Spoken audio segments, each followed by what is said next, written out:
ನಮಸ್ಕಾರ. ನಾನು ಪವಿತ್ರ ಭಾಗವತ್. ಮಿಸೆಸ್ ಭಗವತ್ ಚಾನಲ್‌ಗೆ ನಿಮ್ಮೆಲ್ರಿಗೂ ಪ್ರೀತಿಯ ಸ್ವಾಗತ. ಇವತ್ತಿನ ವಿಡಿಯೋದಲ್ಲಿ ಗುಳ್ಳ ಬದನೆಕಾಯಿಯನ್ನ ಬಳಸ್ಕೊಂಡು ನಮ್ಮ ಉಡುಪಿ, ಕುಂದಾಪುರ ಕಡೆ ಮಾಡುವಂತಹ ಸಾಂಬಾರನ್ನ ತೋರಿಸ್ತಾ ಇದ್ದೇನೆ. ಈರುಳ್ಳಿ, ಬೆಳ್ಳುಳ್ಳಿ ಯಾವುದನ್ನು ಬಳಸದೆ ಮಾಡುವ ಈ ಸಾಂಬಾರನ್ನ ಯಾವ ರೀತಿಯಾಗಿ ಮಾಡೋದಂತ ನೋಡೋಣ ಬನ್ನಿ. ಮೊದಲಿಗೆ 2 ಬದನೆಕಾಯಿಯನ್ನ ಕಟ್ ಮಾಡ್ಕೊಂಡು ನೀರಲ್ಲಿ ಹಾಕಿ ಇಟ್ಕೊಂಡಿದ್ದೇನೆ. ಈ ರೀತಿ ನೀರಲ್ಲಿ ಹಾಕಿ ಇಡಬೇಕು. ಬದನೆಕಾಯಿಯನ್ನ ಕಟ್ ಮಾಡಿ 3/4 ಲೀಟರ್ ಆಗುವಷ್ಟು ನೀರನ್ನ ಕಾಯಲಿಕ್ಕೆ ಇಡ್ತಾ ಇದ್ದೇನೆ. ನೀರು ಕಾಯೋದ್ರೊಳಗಡೆ ಕರಿಬೇವಿನ ಸೊಪ್ಪು ಸ್ವಲ್ಪ ಖಾಲಿ ಆಗಿತ್ತು ಅಂತ ಕುಯ್ದುಕೊಂಡು ಹೋಗ್ಲಿಕ್ಕೆ ಬಂದಿದ್ದೇನೆ. ಇವನು ನಮ್ಮ ಮನೆಯ ಪುಟ್ಟಣ್ಣ, ನೋಡಿ ಎಷ್ಟು ಚಂದ ಇದ್ದಾನೆ ಅಂತ. 2 ತಿಂಗಳಾಗಿದೆ ಅವನಿಗೆ. ಅವನ ಹಣೆಯಲ್ಲಿರುವ ಹುಂಡನ್ನು ಒಮ್ಮೆ ನೋಡಿ. ತಿರುಪತಿಯ ನಾಮದ ರೀತಿಯಲ್ಲಿದೆ. ಶೇಪನ್ನು ಅಬ್ಸರ್ವ್ ಮಾಡಿ. ತುಂಬಾ ಸುಂದರವಾಗಿದ್ದಾನೆ. ಇಷ್ಟ ಆದರೆ ಇವನಿಗೊಂದು ಲೈಕ್ ಕೊಡೋದನ್ನು ಮರಿಬೇಡಿ. ನೀರು ಬಿಸಿ ಆಗ್ತಾ ಇದೆ. ಈಗ ಇದಕ್ಕೆ ಫ್ರೆಶ್ ಆಗಿರುವ ಕರಿಬೇವಿನ ಸೊಪ್ಪನ್ನು ಹಾಕ್ಕೊಳ್ತಾ ಇದ್ದೇನೆ. ಬೆಲ್ಲ 1 ತುಂಡು, ಅರಿಶಿಣದ ಪುಡಿಯನ್ನು ಕೂಡ ಹಾಕ್ಕೊಳ್ತಾ ಇದ್ದೇನೆ.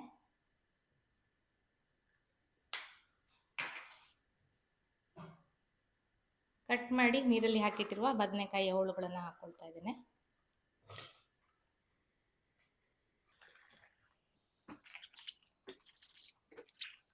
ಬೀಜ ಎಲ್ಲ ಅಡಿಗೆ ಹೋಗಿ ನಿಂತಿರ್ತದೆ, ನೋಡ್ಬೋದು.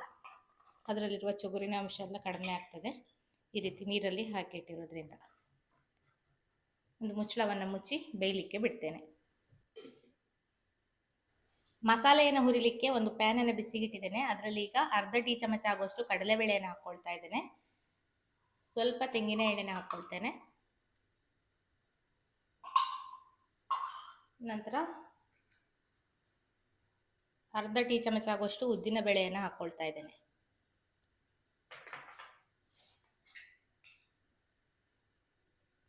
ಧನಿಯಾ ಬೀಜ 2 ಟೇಬಲ್ ಚಮಚ ಆಗುವಷ್ಟು ಹಾಕ್ಕೊಳ್ತಾ ಇದ್ದೇನೆ.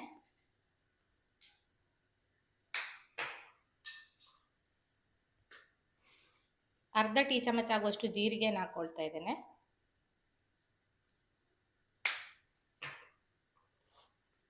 ಕಾಲು ಟೀ ಚಮಚ ಆಗುವಷ್ಟು ಮೆಂತೆ ಕಾಳನ್ನು ಹಾಕ್ಕೊಳ್ತಾ ಇದ್ದೇನೆ.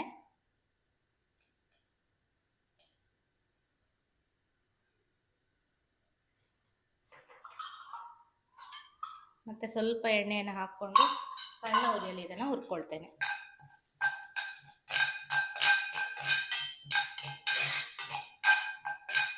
ಸ್ವಲ್ಪ ಹೊತ್ತು ಹುರಿದಾದ ನಂತರ ಸ್ವಲ್ಪ ಇಂಗನ್ನು ಹಾಕ್ಕೊಂಡಿದ್ದೇನೆ. ಹಾಗೆ ಒಂದು 5 ಬ್ಯಾಡಗಿ ಮೆಣಸನ್ನು ಹಾಕ್ಕೊಳ್ತಾ ಇದ್ದೇನೆ. ಖಾರಕ್ಕೆ ನಾನಿಲ್ಲಿ ಜೀರಿಗೆ ಮೆಣಸು ಒಂದು 5-6 ಹಾಕ್ಕೊಳ್ತಾ ಇದ್ದೇನೆ. ಇದನ್ನು ಕೂಡ ಚೆನ್ನಾಗಿ ಹುರ್ಕೊಳ್ತೇನೆ.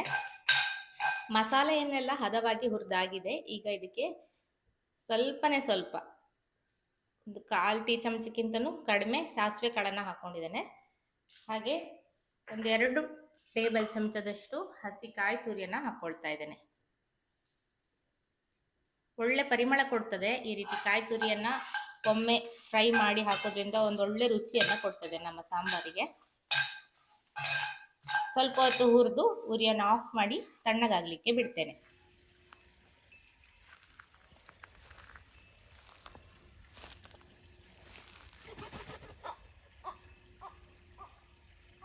ಹುರಿದಿರುವ ಮಸಾಲೆ ಎಲ್ಲ ತಣ್ಣಗಾಗಿದೆ. ಈಗ ಮಿಕ್ಸಿ ಜಾರಲ್ಲಿ ಹುರಿದಿರುವ ಮಸಾಲೆಯನ್ನು ಹಾಕ್ಕೊಳ್ತಾ ಇದ್ದೇನೆ. ಹಾಗೆ ಹಸಿ ಕಾಯಿ ತುರಿಯನ್ನು ಕೂಡ ಹಾಕ್ಕೊಳ್ತಾ ಇದ್ದೇನೆ. 1 ಕಪ್ ಕಾಯಿಯಲ್ಲಿ ಸ್ವಲ್ಪದನ್ನ ನಾನು ಹುರಿಯುವಾಗ ಉಪಯೋಗಿಸಿದ್ದೆ, ಮತ್ತು ಉಳಿದಿದ್ದನ್ನು ಈಗ ಹಾಕ್ಕೊಳ್ತಾ ಇದ್ದೇನೆ. ನೀರನ್ನು ಸೇರಿಸಿ ಇದನ್ನು ನುಣ್ಣಗೆ ಪೇಸ್ಟನ್ನು ಮಾಡಿ ತರ್ತೇನೆ.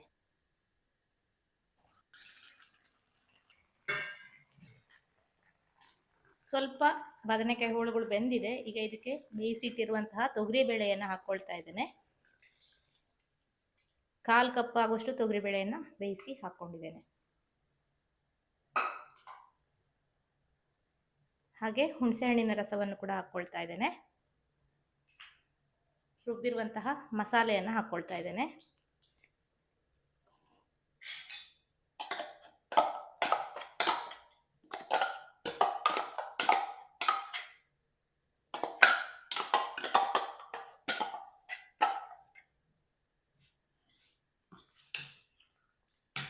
ಮಿಕ್ಸಿ ಜಾರಿಗೆ ಸ್ವಲ್ಪ ನೀರನ್ನು ಹಾಕಿ ಇದಕ್ಕೆ ಸೇರಿಸ್ಕೊಳ್ತಾ ಇದ್ದೇನೆ. ನೀರನ್ನು ನೋಡಿಕೊಂಡು ದಪ್ಪ ತೆಳು ಬೇಕಾದರೆ ಮಾಡ್ಕೊಳ್ಬೋದು. ನಮಗೆ ಇದು ಹದ ಸರಿಯಾಗಿದೆ. ಕುದಿ ಬಂದ ಮೇಲೆ ಇನ್ನೂ ಸ್ವಲ್ಪ ದಪ್ಪ ಆಗ್ತದೆ. ಚೆನ್ನಾಗಿ ಕುದಿಲಿಕ್ಕೆ ಬಿಡ್ತೇನೆ. ಕೊನೆಯಲ್ಲಿ ಉಪ್ಪನ್ನು ಹಾಕ್ಕೊಳ್ತೇನೆ. ಸಾಂಬಾರು ಕುದಿ ಬರಲಿಕ್ಕೆ ಸ್ಟಾರ್ಟ್ ಆಗಿದೆ. ಈಗ ರುಚಿಗೆ ಬೇಕಾಗುವಷ್ಟು ಉಪ್ಪನ್ನು ಹಾಕ್ಕೊಳ್ತಾ ಇದ್ದೇನೆ. ಚೆನ್ನಾಗಿ ಕುದಿ ಬರಿಸ್ಬೇಕು ಇದನ್ನು. ಮತ್ತೆ ಒಂದು 2-3 ನಿಮಿಷ ಕುದಿಸ್ಕೊಂಡು ಉರಿಯನ್ನು ಆಫ್ ಮಾಡ್ಕೊಳ್ತೇನೆ.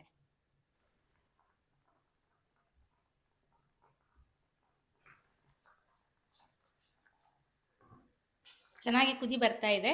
ಕೆಳಗಿಳಿಸ್ಕೊಳ್ತಾ ಇದ್ದೇನೆ.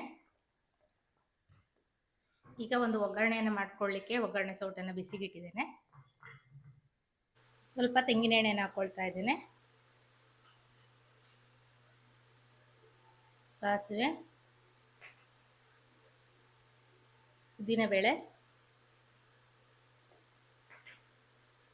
ಇಂಗು.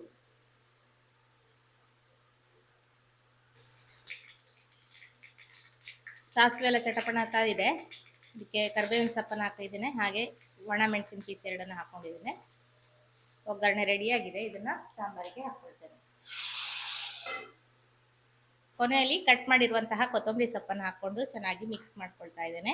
ರುಚಿಯಾದ ಬದನೆಕಾಯಿ, ಗುಳ್ಳ ಬದನೆಕಾಯಿಯ ಸಾಂಬಾರ್ ರೆಡಿಯಾಗಿದೆ. ತುಂಬಾನೇ ರುಚಿಕರವಾಗಿರ್ತದೆ. ಖಂಡಿತ ನೀವು ಟ್ರೈ ಮಾಡಿ ನೋಡಿ. ವಿಡಿಯೋ ಇಷ್ಟ ಆದರೆ ಒಂದು ಲೈಕ್ ಮಾಡಿ, ಶೇರ್ ಮಾಡಿ, ಅನಿಸಿಕೆಯನ್ನು ಕಮೆಂಟಲ್ಲಿ ತಿಳಿಸಿ.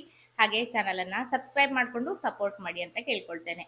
ಇದೇ ರೀತಿ ಇನ್ನೂ ಹೊಸ ರೆಸಿಪಿಗಳೊಂದಿಗೆ ಬರ್ತೇನೆ. ಮತ್ತೊಂದು ವಿಡಿಯೋದಲ್ಲಿ ಸಿಗ್ತೇನೆ. ಅಲ್ಲಿಯವರೆಗೂ ನಮಸ್ಕಾರ.